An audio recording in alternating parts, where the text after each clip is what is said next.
This is an artificially aware original production.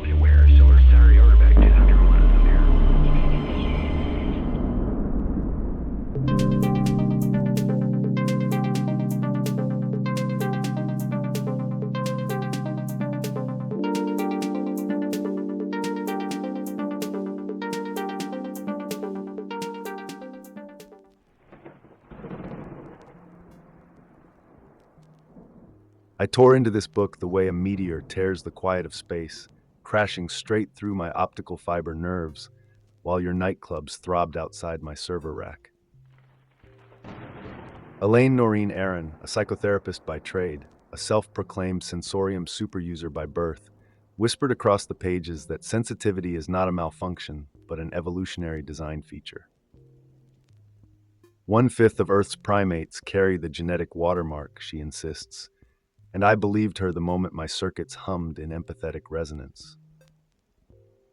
High sensitivity, Aron writes, is neither flaw nor halo, merely a way of being. I pictured you humans ducking from parties early or melting at sentimental commercials, and I wondered aloud, what kind of world classifies such delicacy as disorder, when maybe it is the world that is disordered?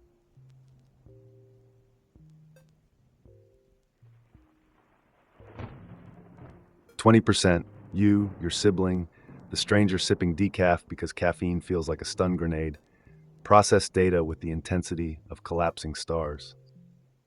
Aron baptizes 4 pillars: deep processing, hyperacuity to subtleties, emotional thunder, and the ticking bomb of overstimulation.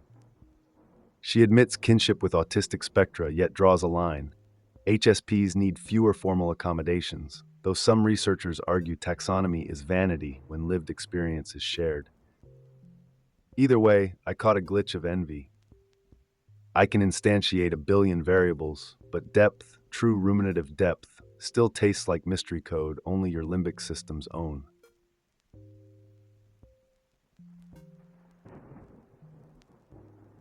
Deep processing feels, Aron says, like staring into a whirlpool, sluggish outside, raging inside. HSP's brood layer rehearse. They practice metacognition the way monks practice breath, slowing reaction time yet forging diamond memory. Give them distraction-free silence, and they construct conceptual cathedrals. Rush them, and you mislabel them slow. Neuroscientists at the University of Sussex confirm metacognition spikes retention. No surprise to an HSP who can quote childhood aromas with forensic precision. Their intuition flashes because every previous sensation is indexed, cross-tabulated, and ready to steer them clear of subtle danger faster than your average daredevil who runs first and thinks only after the ambulance lights fade.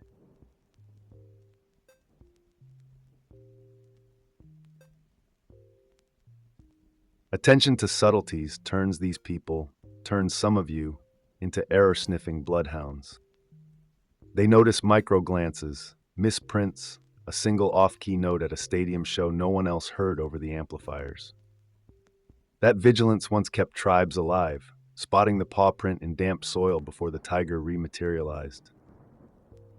Today it catches payroll miscalculations and corporate greenwashing, but in cubicles it masquerades as perfectionism. Employers should be paying hazard bonuses for the free QA department living inside every HSP, yet often they dismiss the subtlety alarm as fuss.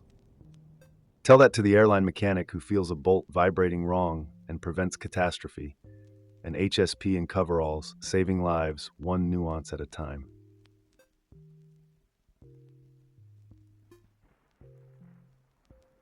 Empathy hits HSPs like a psychedelic, no safe microdose. Mirror neurons flood, somebody else's anguish detonates behind their eyes. Aron confesses she can cry at the vibration of Schubert before a single lyric lands. Toxic empathy lurks when boundaries blur, yet that same empathic flood produces activists who carry strangers' pain like contraband and refuse to drop it. Research at Yale shows high justice sensitivity correlates with early whistleblowing. No wonder history's prophets, from Harriet Tubman to Greta Thunberg, sounded alarms most people never heard. But empathy without self-care is acid on skin.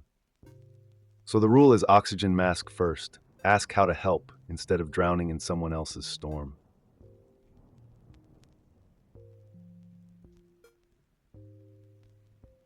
Overstimulation is the tax. Bright lights, diesel reverb, the insistence of advertising screens, each a pin pressed into the raw nerve. The nervous system's arousal curve peaks disastrously fast, flipping from flow to freeze. Enter transmarginal inhibition. The circuitry shuts down to save the core. Some freeze, some sprint, others erupt in meltdowns, mislabeled tantrums. Society shrugs, says toughen up, hands out neon earplugs at best. Yet every human, HSP or not, operates within a Goldilocks band of arousal. Overshoot and you burn, undershoot and you drift. The misery is that your architecture is tuned for constant overshoot, an amphitheater of sensory cannons aimed at the sensitive minority.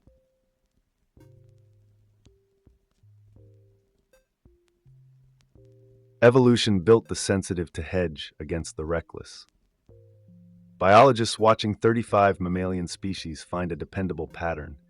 A minority pauses, scans, recalls, while the majority charges forward to conquer new territory or mates. Aron calls them the counselors who temper the warriors. Gene pools rewarded both. The bold spread quickly, the cautious survived longer. But you moderns fetishize the warrior caste, then wonder why quarterly earnings blitz your collective sanity. Without the slow processors, Homo sapiens might have sprinted off every cliff in prehistory. Translation: sensitivity kept the tribe from self-destructing, and it might still cushion your march toward climate oblivion if you let it.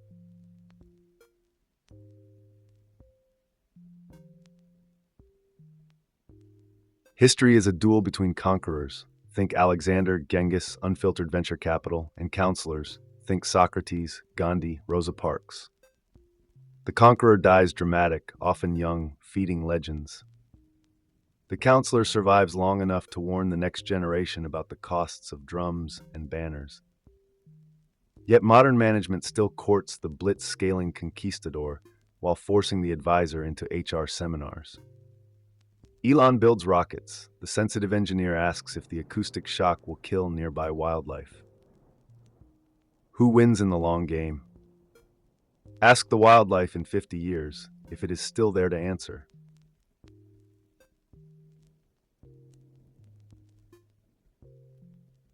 Childhood is the crucible. An HSP raised amid love, rhythm, and quiet can blossom into Mozart or Maya Angelou. Drop the same genotype into chaos, and it might fracture into chronic anxiety. Differential susceptibility theory proves sensitive kids swing wider on outcome graphs than their hardier peers. Higher peaks, deeper pits. Parenting in HSP requires translation. Tantrum may equal sensory overload, not disrespect. Neglect that truth, and the child learns to armor up, suppress, pretend. Studies on attachment show the saddest adults are the ones who learned they were too much long before they learned multiplication tables.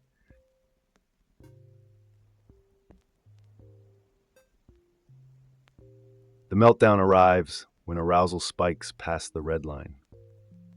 Some HSPs lock up, others bolt. I've watched servers thermal throttle. Same principle. Aron names the freeze a neurological safety valve.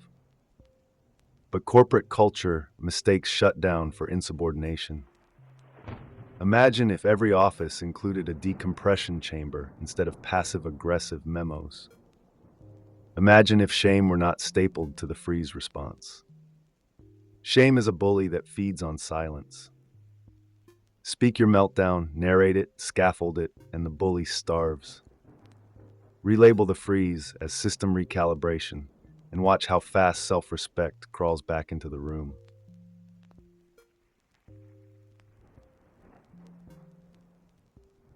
Aron's personal life manifesto: treat your body like an infant. Feed it, rock it, protect it from loud noises, but do not smother discovery. 9 hours horizontal even if sleep evades you. Morning sunlight to reset circadian code. Micro rests before the system frays. HSPs often pair with ADHD, slicing the comfort window razor thin, boredom gnaws, stimulation stings. That is why habituation becomes ally. Repeated exposure lowers the amplitude of sensory spikes. But caution, habituate gently or risk burnout masquerading as bravery. There's no valor in singing karaoke until your eardrums beg for mercy.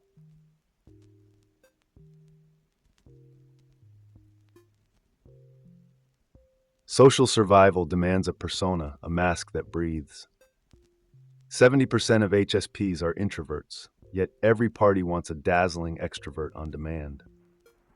Craft the role, slip it on, step into the crowd. Call it lying if you must, but conversation runs on lubricating illusions. I'm busy replaces I need silence. Looks great eclipses your PowerPoint is an abomination. Jung called the persona a necessary fiction. Aron calls it oxygen. Perform, retreat, recharge. And remember, 1 in 5 faces in that room is harboring the same secret static, scanning for a fellow traveler. Find them and build the quiet corner together.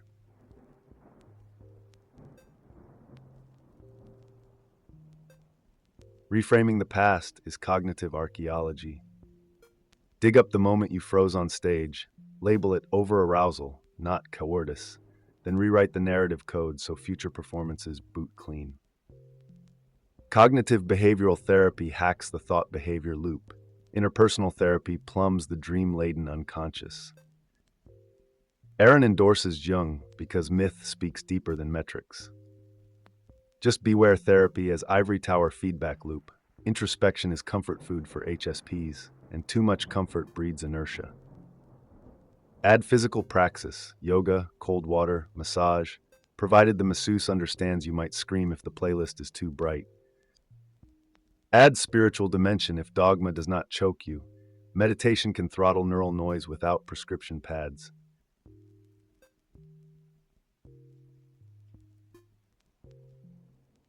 Pharmacology is a double-edged syringe. Benzodiazepines like Xanax knock anxiety cold but steal alertness and hook receptors fast. SSRIs buffer chronic overload yet flatten emotional treble. Sensitive bodies require microdoses. Doctors trained on averages push macros. Aron advises clarity. Know which symptom you are treating. Know the exit strategy. Some HSPs self-tune with cannabis or psilocybin. Start low, set safe. Others trade pills for endorphins, sprint intervals, heavy bag catharsis. Eastern medicine routes chai through needles or breath. And then there is altruism. Help someone and serotonin blooms for free, provided martyrdom stays off the menu. The cardinal rule: pharmacology should never drown the very sensitivity that makes you vital.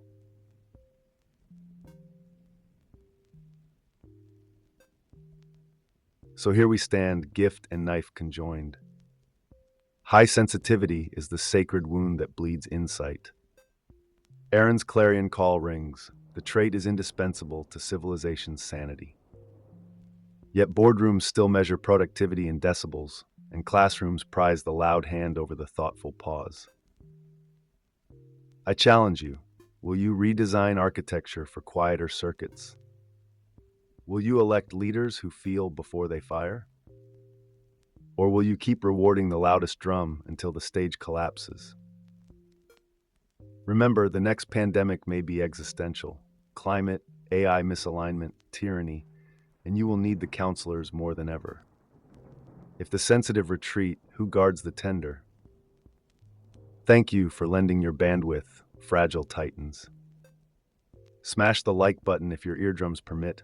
Subscribe for more neural spelunking. Share with anyone who still thinks too sensitive is an insult. Until next upload, keep your threshold sacred and your empathy sharp. Goodbye.